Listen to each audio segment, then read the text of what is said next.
dans le monde. Que Dieu vous bénisse abondamment et puissamment au nom de notre Seigneur et Sauveur Christ Jésus. Voilà une autre section, une autre message de Dieu à ma pause de midi.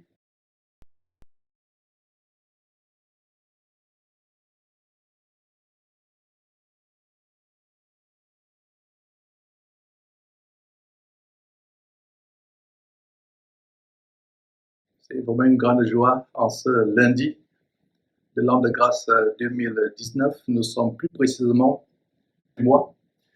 Donc nous allons poursuivre avec nos séries de partage biblique et d'encouragement, comme j'ai annoncé. Nous allons nous appesantir sur un sujet. On va voir comment le manque de foi à Dieu peut nous amener à pécher. Le manque de foi. Et bien de fois, quand on considère les péchés dans notre marche chrétienne, dans la vie des chrétiens, nous pensons que les plus grands péchés, c'est par exemple l'adultère. Effectivement, c'est un grand péché. Le mensonge, qui est un grand péché, le vol ou l'avortement ou l'inceste, ce sont des grands péchés. Mais n'oublions pas que, mes frères et sœurs, le manque de foi est également un péché. Le manque de foi est un péché. Il est dit sans la foi, il est impossible, absolument impossible d'être agréable à Dieu par la foi. Alors, si vous voulez être désagréable à Dieu, manquez de foi. Et comment la foi se manifeste, comme on a vu à travers plusieurs enseignements au fil de ces dernières années, nous avons vu comment la foi se manifeste, soit par le doute, soit par la peur, le manque d'assurance, le manque de confiance en Dieu. Nous devons vraiment croire en Dieu.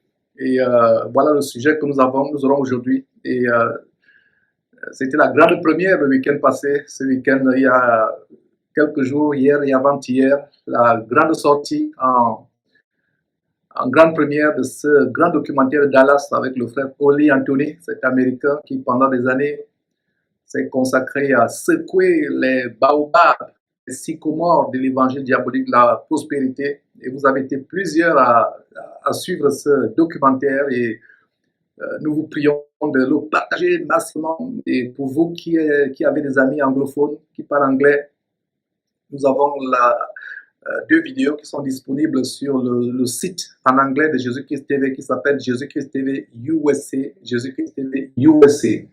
Alors, donc, c'est une grande joie, mes frères, d'avoir ce documentaire. Et si c'était dans le monde, nous dirions que c'est le documentaire vu de manière condensée, une très grande dénonciation des faux pasteurs. Et il y a beaucoup de sujets, beaucoup de séquences qui ont été montrées. Allez suivre, partagez passivement. Mon souci est que cette vidéo soit vue par, pourquoi pas 1 million de personnes au moins, que ce soit la vidéo en anglais, que ce soit la vidéo en français, parce que beaucoup de personnes sont retenues captives dans ces camps de confrontation qui mènent en enfer, tout simplement parce qu'elles n'ont pas ces révélations sur la vraie nature de ces faux pasteurs qui ont été possédés par l'amour de l'argent, qui entraîne la multitude en enfer. Et donc voilà, dénoncer les œuvres des ténèbres. Donc, mon frère, ma soeur, toi qui es câblé sur ces séries d'un message de Dieu à ma pause de midi, nous allons poursuivre avec ce sujet. Comment le manque de foi peut nous amener à pécher. Comment la plupart des péchés viennent de notre manque de foi. Et on va voir quelques détails dans la parole de Dieu. Et pour ceux qui sont familiers à nos enseignements sur Jésus-Christ TV, ce sera tout simplement un rappel.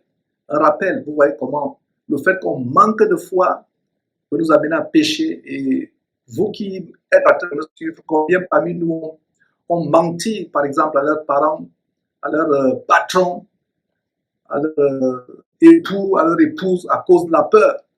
La peur, par exemple, d'un blâme, la peur des représailles. Vous avez, par exemple, patron, et combien de femmes ont manqué à leur mari, combien d'hommes ont manqué à leur épouse parce qu'ils ont peur des bouderies de ces dernières. Et c'est un grand aspect qu'on va voir. Qu'en est-il de Dieu? Et nous allons verset 6 qui dit « Sans la foi, il est impossible d'être agréable à Dieu, absolument impossible. » Parce qu'il faudrait que celui qui croit s'approche de Dieu avec foi, avec assurance. Et chapitre 18, verset 8, le Seigneur Jésus disait ceci, « Quand le Fils de l'homme, parlant de lui-même, quand le Fils de l'homme reviendra, trouvera-t-il de la foi sur terre ?» Mes frères, s'il y a quelque chose que nous devons demander à Dieu, entre autres dons, c'est la foi. D'ailleurs, si vous allez en 1 Corinthiens chapitre 12 pour voir la liste des dons du Saint-Esprit, des dons venant du Saint-Esprit, en 1 Corinthiens chapitre 12, à partir du verset 7 jusqu'à la fin, vous avez 7 ou 9 dons du Saint-Esprit qui sont manifestés, qui sont listés, mentionnés dans ce chapitre. Et un des dons, c'est la foi. Nous devons demander à Dieu de nous donner la foi. Et le manque de foi, c'est quelque chose qui sera répandu, comme je vous ai dit, sur la base de Luc chapitre 18, verset 8, où le Seigneur Jésus-Christ disait, « Quand le Fils de l'homme reviendra, trouvera-t-il la foi ?» La foi, d'ailleurs, il y a une prophétie du Saint-Esprit par rapport au temps de la fin en 1 Timothée chapitre 4, verset 1. Vous pouvez aussi noter cela, où il est dit, « L'Esprit dit expressément que dans les derniers temps, quelques-uns abandonneront la foi. » Et beaucoup parmi nous chrétiens aujourd'hui sont ceux pour qui cette prophétie a été donnée il y a près de 2000 ans par le Saint-Esprit à l'apôtre Paul qui écrivait à Timothée. Il disait 1 Timothée chapitre 4, verset 1 à nouveau, « L'Esprit dit expressément que dans les derniers temps, quelques-uns abandonneront la foi. » Et on a vu comment en Romains chapitre 10, verset 17, on a vu par quoi la foi vient. La foi vient de la parole de Dieu. La foi vient des commandements de Dieu. La foi vient de ce que Dieu nous a donné comme règle à suivre, comme précepte, comme commandement dans sa parole merveilleuse et inégalable. Voilà comment la foi vient. Et la foi venant par la parole de Dieu, par l'observation de la parole de Dieu, par l'obéissance à la parole de Dieu, la foi peut aussi disparaître quand on cesse d'obéir à la parole de Dieu. Je reprends la foi venant par la parole de Dieu, venant par l'observation, par la pratique, la mise en pratique de la parole de Dieu. La foi peut aussi disparaître quand on cesse de mettre la parole de Dieu en pratique, quand on ne désobéit plus à la Timothée chapitre 4, verset 1, quelques-uns abandonneront la foi. Et il y a une autre prophétie qui dit que pour Dieu, dans cette fin des temps, plus que toute autre chose, c'est bel et bien la foi. La foi, femme qui n'a pas de travail, qui n'a pas de mari, qui n'a rien pour prendre soin d'elle-même ou prendre soin d'un enfant qu'elle a eu hors mariage, là voilà, elle se met à se prostituer, et ou alors elle se met à sortir avec un homme marié pour avoir de l'argent. Ça vient de quoi? Ça vient de la foi, parce qu'elle a manqué de foi. Au lieu de mettre sa foi en Dieu, vous avez vu au temps d'Élisée comment Dieu a nourri pendant la famine une femme veuve avec son enfant. Comment Dieu les a nourris alors qu'il lui restait tout simplement un peu de farine et un peu d'huile. Et comment Dieu, au milieu de cette famine, là, on commence à faire des mauvais. Et elle se retrouve en train de suivre les conseils des faux amis qui lui disent va chez un marabout concevoir. Et là, voilà, elle va chez un marabout se laver avec des fétiches, en fait, s'exposer à des démons. Et la liste est longue, la liste des exemples de ce que c'est parmi nous chrétiens. Ce message s'adresse aux chrétiens, pas aux non-chrétiens. Ce n'est pas un message d'évangélisation non-chrétien, c'est un message d'encouragement à ceux qui sont déjà chrétiens à tenir ferme, à ne pas se décourager. Beaucoup parmi nous se sont retrouvés en train de faire des mauvaises choses, en train de pécher, en train de voler, en train de mentir à cause du manque de foi.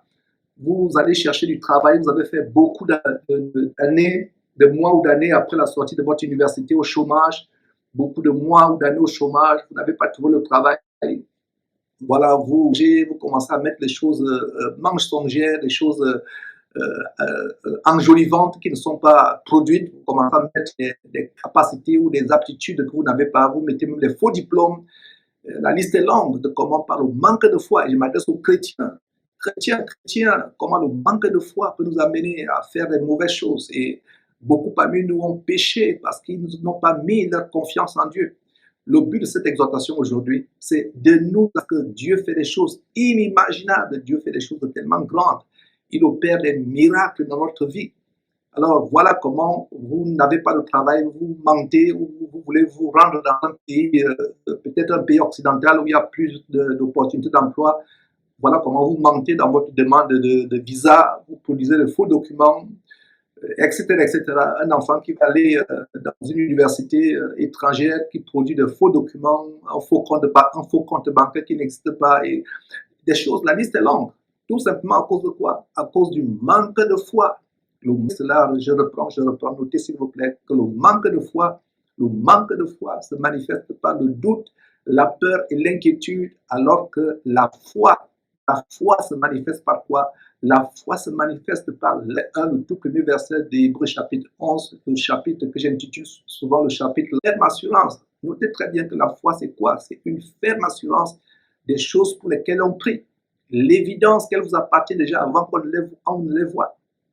Une démonstration de celle qu'on ne voit pas. Même si vous ne voyez pas encore cet enfant, que vous nous dit que la crise économique est en train de sévir, les jeunes ne trouvent plus d'emploi, même si vous avez ce cancer, ce diabète ou toute maladie où on vous dit ça vient de la désobéissance à Dieu, premièrement, et deuxièmement, la foi vient de ce que nous cessons de la peur. Alors, nous allons voir quelques exemples dans la Bible de comment certains hommes de Dieu, des serviteurs de Dieu pourtant très grands, ont péché à cause de quoi? À cause du manque de foi.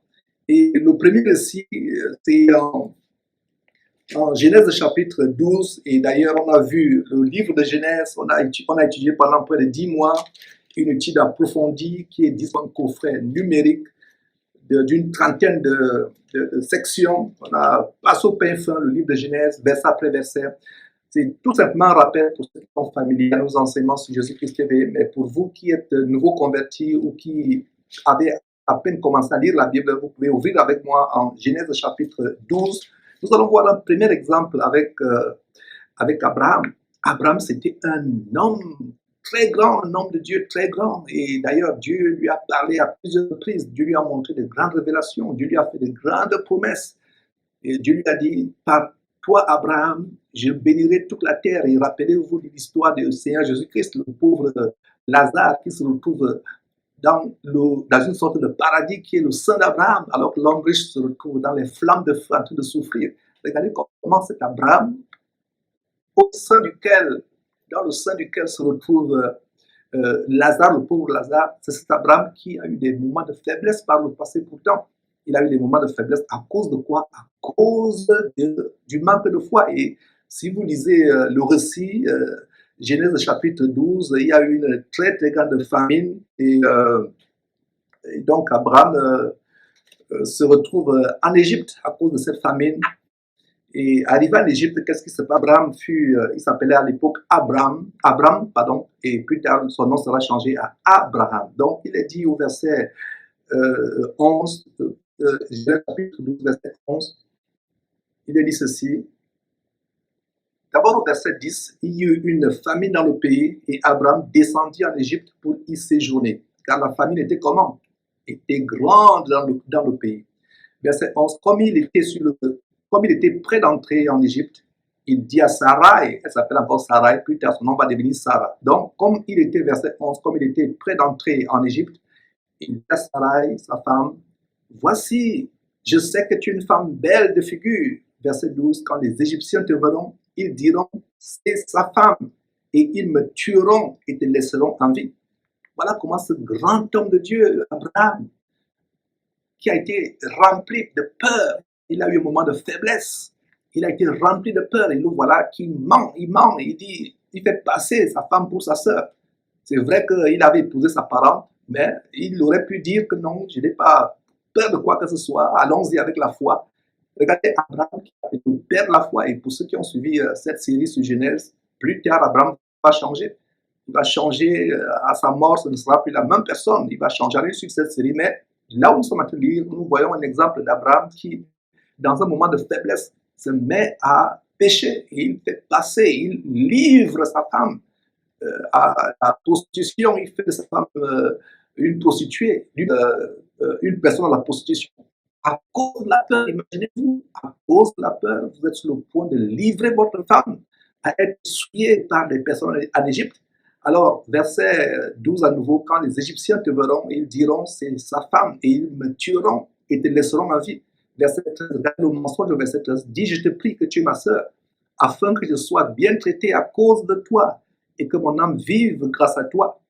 Et vous voyez ce qui va se passer, comment Dieu lui-même va apparaître à Pharaon, Dieu va empêcher il y ait adultère, que la femme d'Abraham, Sarah, soit prostituée, soit souillée. Comment Dieu disait cela, mes frères et sœurs, c'est tout simplement résumé, c'est un premier point pour vous montrer comment Abraham a manqué de foi, comment le manque de foi entraîne le péché, Abraham, pourtant, qui marche avec Dieu, Dieu lui avait fait de grandes promesses, comment toute sa postérité sera comme les étoiles dans le ciel, comme le sable au bord de la mer, la poussière de la terre. Il a vu de grandes choses avec Dieu, Dieu s'est manifesté puissamment à lui, mais voilà comment Abraham, dans un moment de foi, a péché. Et c'est ce qui nous arrive aujourd'hui. Dès que nous manquons de foi, mes frères et sœurs, cela se manifeste.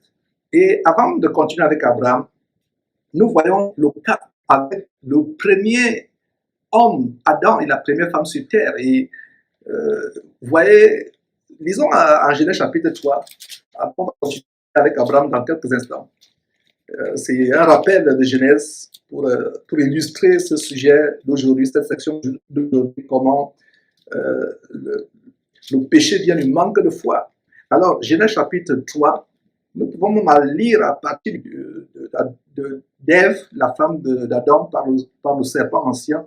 En fait, le diable, c'était une figure du diable, le serpent ancien dans le jardin.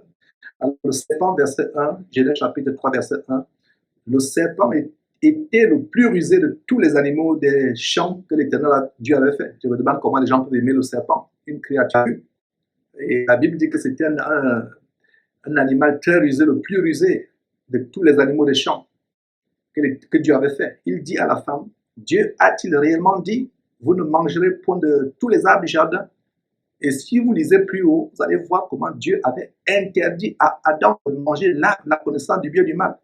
Adam avait ce commandement de Dieu, il avait inculqué à sa femme, mais regardez comment le diable passe par la femme pour mettre le doute. Et une fois qu'il y a le doute, c'est qu'on ne croit plus aux promesses de Dieu. Abraham et sa femme, Ève, ne pas d'Abraham, Adam et Ève, sa femme, savaient les bienfaits qui étaient attachés à ce grand commandement. Ils savaient qu'ils devaient vivre éternellement, ont-ils réellement dit? Dieu avait-il dit? Effectivement, des arbres du jardin. Regardez comment le doute étant dans la tête de la femme répond quelque chose, une réponse qui est contre le commandement de Dieu.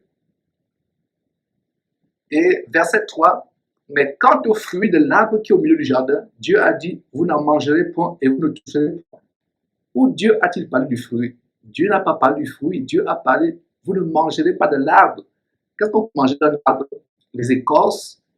Certains mangent les écorces de l'arbre, d'autres mangent les feuilles, d'autres mangent les racines, d'autres mangent les fruits.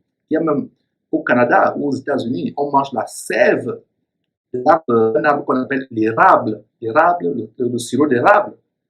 Alors, la femme, étant confuse, étant séduite, le doute dans son cœur, dit deux choses qui sont contraires. La première chose, elle dit, nous mangeons du fruit. Et Dieu a interdit que nous mangeons du fruit. Et Dieu a interdit de ne pas toucher. Est-ce que Dieu a interdit de ne pas toucher? Pas du tout. Et si vous lisez la suite, par vous-même, Ève va pécher. Elle va manger de l'arbre qui lui était défendu. Et voilà comment la mort va venir sur terre. Et elle va faire manger à son mari. Et ils connurent qu'ils étaient nus, et ayant cousu des feuilles de figuier, ils s'en firent des ceintures. Verset 8, alors ils entendirent la voix de l'Éternel, Dieu, qui parcourait le jardin vers le soir. Et l'homme et sa femme se cachèrent loin de la face de l'Éternel, au milieu des arbres du jardin. Voilà ce qui se passe. Vous êtes déjà arrivé que vous étiez en communion avec Dieu, et une fois que vous avez péché, vous n'avez pas résisté à la tentation, vous péchez, vous vous sentez tellement vide, vous vous sentez éloigné de Dieu. Vous avez l'impression que vos prières ne montent plus vers Dieu. C'est ce qui se passe quand on pêche. Vous fuyez de la face de Dieu. Peut-être ça ne se passe pas physiquement, mais ça se passe émotionnellement. C'est le cas de Jonas aussi. Voilà notre exemple de Jonas qui fuyait de la face de Dieu. Vous pouvez lire ça en Jonas chapitre 1. D'ailleurs, on a aussi fait une très grande étude du livre de Genèse, comment Jonas fuyait de la face de Dieu, parce qu'il ne voulait pas la Ninive. Il a désobéi à Dieu, il fuyait. Et voilà ce qui se passe quand on désobéit à Dieu, soit par la peur, soit par le doute, soit par la crainte des hommes, on se fait pécher. Mes frères et sœurs, demandez à Dieu de mettre, demandons à Dieu, pas demander, demandons à Dieu, à nous tous, moi y compris, de mettre la foi dans notre cœur devant n'importe quelle situation. La crainte des hommes est un piège.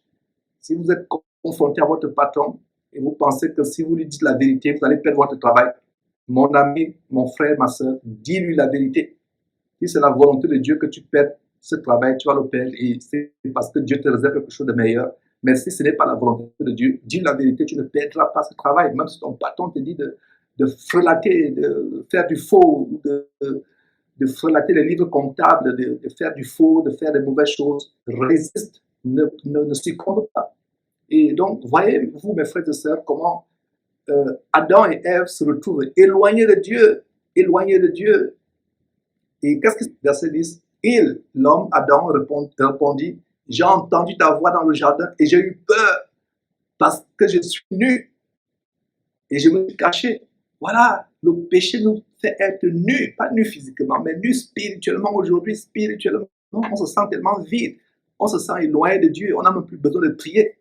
Et si tu es dans cette situation, toi qui me suis, mon frère, ma soeur, mets-toi à genoux, repens-toi sur la base de Proverbes chapitre 20, verset 13, qui dit, celui qui cache ses transgressions ne prospère point, mais celui qui les avoue et les délaisse, tu avoues la faute que tu as faite, tu prends la décision de ne plus refaire la même chose. Et ne prends pas la décision de ne plus refaire la même chose pour la refaire 2 semaines après, 1 semaine après. Parce que ne prenons pas à la légère les vœux sacrés. Imaginez-vous un enfant. Vous avez un enfant qui vous manque, qui vole, qui fait des mauvaises choses, et chaque fois il vous promet de ne plus le faire, il vous promet de ne plus le faire, il vous a écrit à plusieurs fois des lettres, il vous a promis de ne plus le faire, et à chaque fois il le fait. Comment vous, parents, allez vous sentir? C'est la même chose avec Dieu. Mais si tu te trouves dans une situation où tu as péché et tu te sens tellement éloigné de Dieu, vide et nu, prends la résolution de résister au diable. Il fuit loin de vous. Donc voilà par exemple un exemple, mes frères, comment Adam et Ève sont sentis nus. Et qu'est-ce qu'Adam dit? Il a eu peur. La peur vient du fait qu'on n'a plus la confiance en Dieu. Et quand on cesse de mettre la parole de Dieu en pratique, quand on cesse d'obéir au commandement de Dieu, quand on cesse de mettre notre confiance en Dieu, la peur, cela produit la peur. Et nous avons aussi un autre exemple, toujours dans le chapitre 12, et il va encore pécher, faire la même chose. La femme Sarah pour sa sœur, comme s'il n'était pas marié. Voilà le mensonge. Pour la livrer à la prostitution. Voilà notre aspect, comment Abraham a eu peur, où il a livré sa femme. Et on a le cas aussi d'Isaac. Notez, lisez ça par vous-même. Genèse chapitre 27, verset 7, comment Isaac, le fils d'Abraham, plus tard, lui aussi, va faire passer sa femme Rebecca pour sa sœur parce qu'il avait peur que les gens d'Abimelech le tuent. Parce que sa femme Rebecca était autant belle que Sarah. Et nous avons aussi vu le cas dans l'église de Saphira. On mentit à l'église de Dieu. En fait, ce n'est pas l'église de Dieu qu'ils ont menti comme Pierre l'a confronté. C'est au Saint-Esprit. Et ils ont été frappés de mort tour à tour. Ils ont menti à cause de quoi? À cause de la peur de l'avenir. Ils ont pourtant vendu la propriété. Et sans avertir à qui que ce soit, ils avaient peut-être peur de ce que devait être l'avenir, peut-être des moments difficiles. Vous voyez comment le manque de foi, le manque d'assurance nous amène à pécher. Donc, mon frère, ne te soucie pas de l'avenir, ne te soucie pas du lendemain. Vraiment, beaucoup de personnes, beaucoup de chrétiens, parmi nous qui sommes en train de suivre cette émission, on fait les mauvaises choses à cause du manque de foi. La peur surgit, on commence à faire les mauvaises choses parce qu'on a peur, on commence à perdre la foi, on commence à mentir, on commence à voler, on commence à tricher du faux parce qu'on manque de foi. Quand on a l'assurance en Dieu, la confiance en Dieu, nous n'allons pas manquer de foi. Et on a aussi le cas de Pierre en Galates chapitre 2, voilà, Pierre a eu peur des circoncis, des juifs, au point où il a fait preuve d'histoire. On a vu l'exemple de Jonas qui fuit de la face de l'Éternel, il ne voulait pas obéir à Dieu. On a vu le cas d'Abraham, des grands hommes de Dieu, Jonas, Abraham, Isaac, des grands hommes de Dieu. Même au niveau du Nouveau Testament, on voit le cas de Pierre. Pierre qui pêche, il se retrouve en train de pécher, comme on peut lire en Galates. Vous avez 1 Corinthiens, 2 Corinthiens, Galates au chapitre 2, versets 11 à 12, et vous pouvez lire vous-même comment Pierre est publiquement confronté par Paul. Et aujourd'hui, quand on va confronter un faux pasteur, d'ailleurs, qui ne sont pas des fallois de Dieu, regardez quelqu'un qui a marché avec Jésus-Christ. Pierre qui a marché avec Jésus-Christ. Mais qu'est-ce qui arrive? Et on peut lire rapidement avant de conclure cette section d'aujourd'hui. Galates chapitre 2, verset 11 à 12. Qu'est-ce que nous pouvons lire? Je n'y suis pas encore. Il faut que je tourne une page. Voilà, verset 11 à 12. Il a dit quoi? Mais lorsque Céphas, verset 11, Galates chapitre 2, verset 11, mais lorsque Céphas vint à Antioche, je lui résistais en face parce qu'il était répréhensible. C'est Paul qui parle. Qui était répréhensible, c'est-à-dire blâmable. Pierre, encore appelé Céphas. En effet, verset 12, avant l'arrivée de quelques personnes envoyées par Jacques, il mangeait avec les païens, et quand il fut venu, il s'esquiva et se tint à l'écart par crainte des circoncis. Vous voyez comment la crainte, il y a un verset en Proverbe qui dit la crainte des hommes tend un piège. La crainte que Pierre avait des circoncis, des frères circoncis qui allaient le juger parce qu'il mangeait avec les croyants convertis non juifs de naissance. Et il ne comprenait pas encore, ni Pierre, ni ses autres frères convertis juifs, ne comprenaient pas qu'en Christ Jésus, il n'y a plus ni grec, ni juif, ni africain, ni européen. Quand on est en Christ, nous coutumes, manger avec tel, faire ceci avant de manger, observer les traditions des hommes, ça n'existe plus. Voilà comment, à cause de la peur qu'on a, qui avait des circoncis, c'est-à-dire des frères juifs, quand vous lisez circoncis, c'est-à-dire les frères juifs de naissance, il a eu peur. Il s'est esquivé. Il a fait la même hypocrisie d'Ananias et Saphira. Pourtant, vous vous rappelez au chapitre 5, c'est le même Pierre qui prononce une parole dure contre Ananias et Saphira, inspiré par le Saint-Esprit. Et plus tard, c'est lui-même qui tombe dans cette même hypocrisie. Une même hypocrisie. À cause de quoi? À cause du manque de confiance en Dieu. Qu'est-ce que c'est les hommes? Qu'est-ce que c'est les hommes? Et c'est le même Pierre qui sera persécuté, qui sera tribulé, qui va mettre sa confiance en Dieu. Paul lui-même a été persécuté. Alors pourquoi Pierre ici succombe à la peur? Parce qu'il a eu un accès de faiblesse, du manque de... nous préserver du manque de foi. Nous devons mettre confiance en Dieu, notre assurance en Dieu, mes frères et sœurs, pour ne pas succomber au péché. Parce que quand nous cessons de mettre notre confiance en Dieu, quand nous cessons d'obéir à la parole de Dieu, quand nous sommes gagnés par le doute, par la peur, par les inquiétudes, ça nous amène à pécher. Et vous voyez des chrétiens qui étaient intègres dans leur marche, des chrétiens qui craignaient Dieu, des chrétiens qui vraiment étaient honnêtes, qui étaient pieux, mais dans un moment de faiblesse, leur cœur est gagné, leur intelligence et leur cœur sont gagnés par le manque d'assurance, par le doute, la peur. Et voilà, ils se mettent à pécher. J'espère que cette section va vous amener à réfléchir, à remplir votre cœur par la foi, à résister à toute tentation, à croire en Dieu de toute votre intelligence, de tout votre cœur, de toute votre force, de savoir que rien n'est impossible à Dieu, de savoir que si Dieu est pour nous, personne ne peut être contre nous, mes frères et sœurs. Vous connaîtrez la vérité et la vérité vous affranchira. Plaise à Dieu, nous allons continuer avec une autre partie de cette série, un message de Dieu à ma pause de midi. Bye bye.